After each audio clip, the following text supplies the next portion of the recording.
Buenas tardes. Gracias por la invitación a participar en este segundo Congreso Internacional de las Ciencias de la Salud. Es para mí un honor poder estar hoy aquí. Voy a hablarles acerca de la radiología de la tuberculosis torácica en adultos.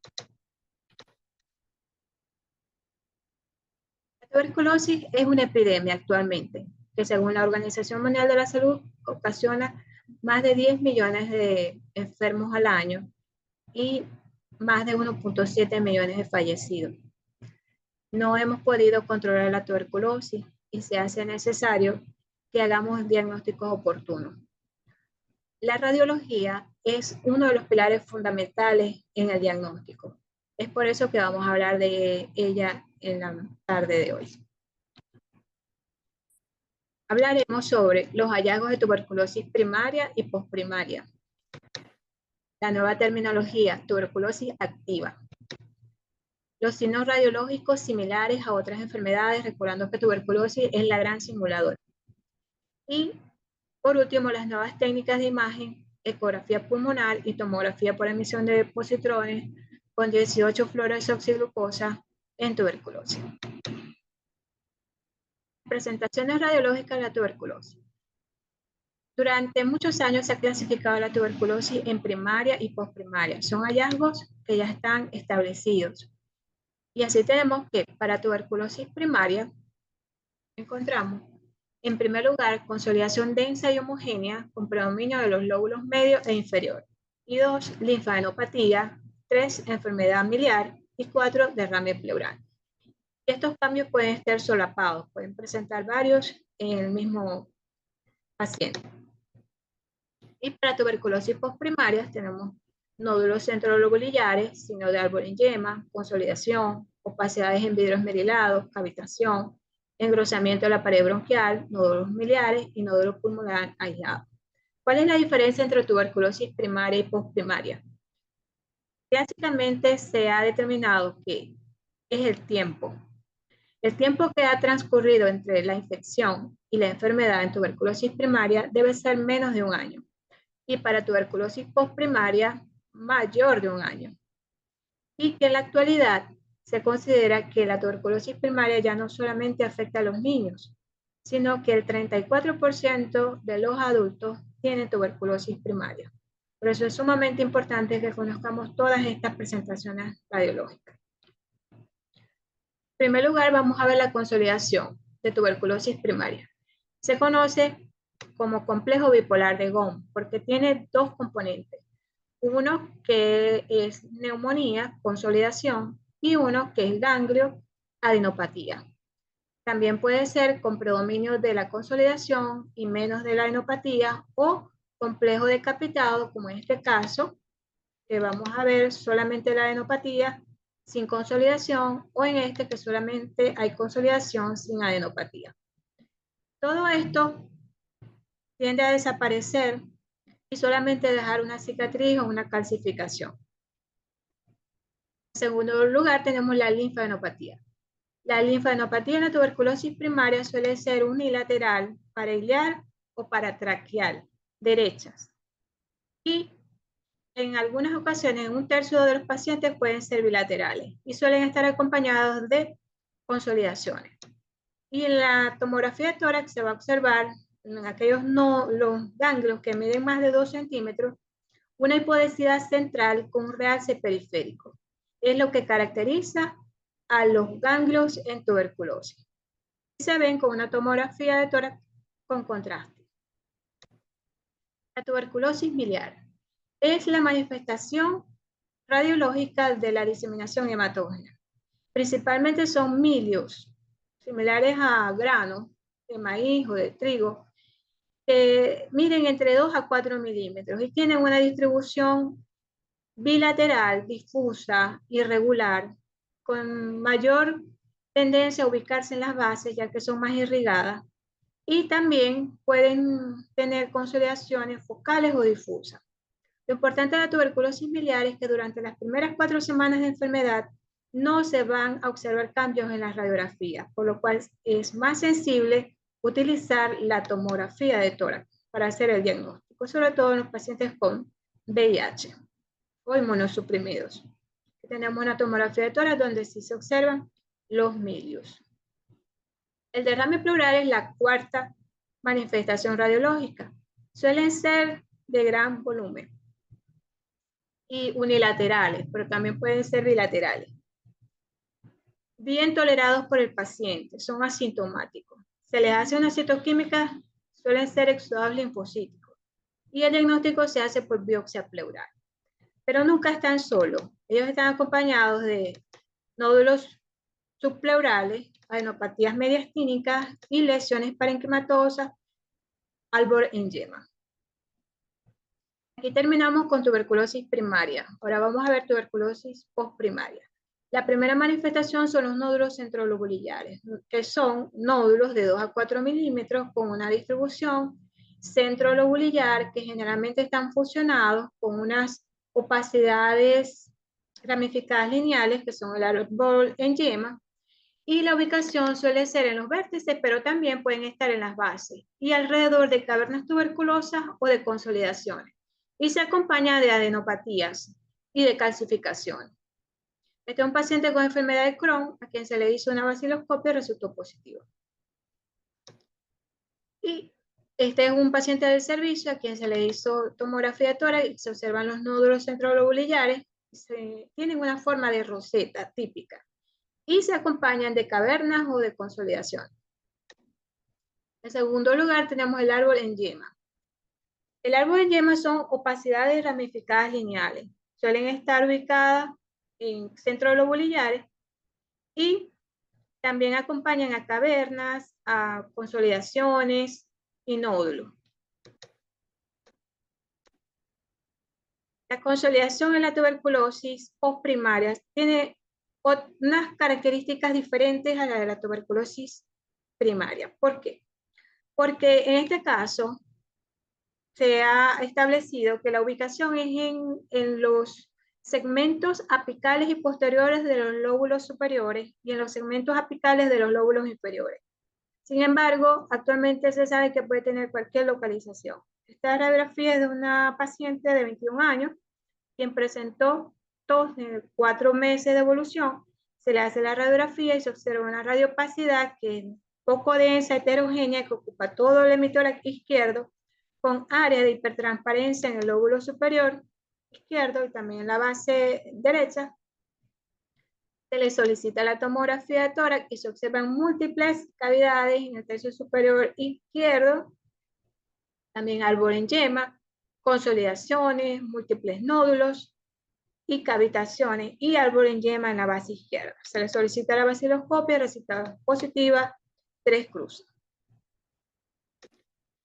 Entonces, las características de la consolidación de la tuberculosis postprimaria es que tienen unos bordes muy mal definidos, son irregulares. Generalmente no hay broncograma aéreo porque suelen estar en la periferia. Tienen muy mala respuesta al tratamiento antibiótico convencional y porque es tuberculosis. Y se acompañan de cavitaciones y también de árbol en yema y además de adenopatías mediastínicas. La cavitación en tuberculosis suelen ser áreas de licuefacción en sitios donde había una consolidación. Como aquí que vemos un anillo con un nivel aéreo, un nivel líquido y un bronquio de drenaje. Vemos que cumple los criterios de una caverna tuberculosa, como vemos aquí. Debe tener un anillo, un nivel aéreo, un nivel líquido y un bronquio de drenaje. Cumple los criterios de una caverna tuberculosa. Se le hace la tomografía y se evidencia la caverna, tercio superior derecho. Además de múltiples áreas de árbol en yema, de consolidaciones, nódulos. Las cavitaciones no siempre están en el lóbulo superior. También pueden estar en tercio medio, como en este caso, que hay 2 cavidades en el tercio medio. Se hace una radiografía de tórax post y se observa que están posterior. Es una radiografía de tórax lateral. ¿Y qué sucede con las cavernas tuberculosas? ¿Desaparecen? Sí. Si se cumple el tratamiento, como en este caso, 10 meses después tiene una caverna y luego desaparece, solo queda una cicatriz. Pero si no desaparecen porque no cumple el tratamiento, es muy probable que se desarrolle posteriormente un aspergiloma, que es la invasión de la cavidad por Aspergillus, un hongo. Y se observa aquí como lo vemos. El tuberculoma es la manifestación de tuberculosis en 5% de los pacientes. Se observa en forma incidental muchas veces, pueden llegar a medir hasta 5 centímetros. Con este caso, una paciente a quien se le realiza una radiografía, se observa un nódulo pulmonar solitario en el tercio medio de mi tórax izquierdo, se le hace la tomografía, mide 2.6 centímetros y tiene unos nódulos periféricos calcificados. Y el diagnóstico se hace por lavado bronquiolo-alveolar. La tuberculosis traqueobronquial se caracteriza porque hay un engrosamiento de la pared de la tráquea y de los bronquios principales. En este caso es el izquierdo y que está acompañado de una caverna tuberculosa. Se produce por diseminación linfática. Y después del tratamiento se observa que el grosor de la pared de la tráquea vuelve a lo normal, igual del bronquio, y desaparece la caverna. Así terminamos con las imágenes en radiografía y tomografía. ¿A qué se denomina tuberculosis activa? Sabemos que el paciente puede tener tuberculosis latente durante muchos años y que hay ciertas situaciones que van a hacer que se active, como son la infección por VIH, malignidad, desnutrición, gastrectomía previa, abuso de alcohol y drogas, enfermedad renal terminal, receptores de trasplantes, diabetes, silicosis, terapia con corticosteroides o agentes biológicos anti-TNF. Y entonces este es un trabajo que se publicó en el año 2015, que podría decirse que es un antes y un después de lo que sabemos nosotros de tuberculosis, puesto que antes se pensaba que era el tiempo el que determinaba la apariencia radiográfica de la tuberculosis. Pero en la actualidad con este trabajo se sabe que es el estado inmunológico del paciente el que va a determinar dónde van a estar ubicadas las lesiones. En este trabajo concluyen que las lesiones del lóbulo superiores se van a encontrar en los pacientes inmunocompetentes, mientras que los pacientes inmunosuprimidos van a tener lesiones de los lóbulos inferiores, lóbulo medio, derrames pleurales y adenopatías. Y es así, este es un paciente nuestro en nuestro servicio con diabetes mellitus 2, tuberculosis, que en 9 meses anterior había tenido absceso pulmonar izquierdo y posteriormente consulta por hemoptisis masiva. Se le hace esta radiografía y hay una radiopacidad que es poco densa, es heterogénea, ubicada para cardíaca izquierda y asimismo un patrón alveolo intersticial bilateral con múltiples áreas de aclaramiento que hicieron sospechar la presencia de tuberculosis. Se hace la tomografía y tenemos árbol en yema, tenemos una consolidación cavitada para cardíaca izquierda y resultó con una vaciloscopia positiva de 3 cruces. Entonces esto confirma que no es el tiempo de evolución, sino el estado inmunológico del paciente el que va a determinar los cambios radiológicos. Y tenemos 3 signos que comparte la tuberculosis con otras enfermedades, como son el signo del halo invertido, consiste en áreas de vidrio esmerilado, como las vemos allí, que están rodeadas de consolidaciones, y que en su interior tienen nódulos o pueden estar calcificados. Si hay nódulos y calcificaciones, muy probablemente sea tuberculosis. Si no, puede ser una neumonía organizada criptogenética, que es con quien comparte este signo, el halo invertido. El signo de la galaxia se observa también en sarcoidosis y son múltiples nódulos que confluyen y se encuentran en la periferia en el parénquima pulmonar. Y el signo de racimo también son muchos nódulos, pero no confluyen como una galaxia, sino que se encuentran un poco más desunidos.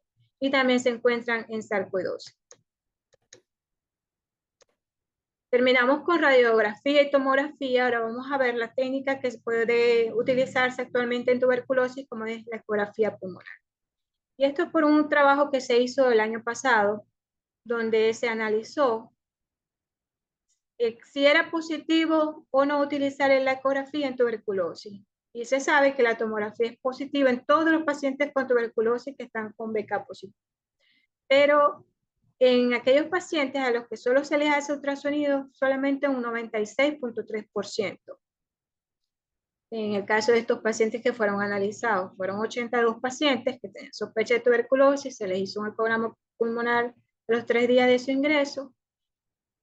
El diagnóstico fue confirmado por laboratorio y bueno, se encontró que con tomografía todos los pacientes tenían lesiones, mientras que con ultrasonido solo 79 de los 82 y con radiografía 78 de los 82. Pero que si se sumaba ultrasonido con radiografía de tórax, se podía llegar a una positividad de un 100%.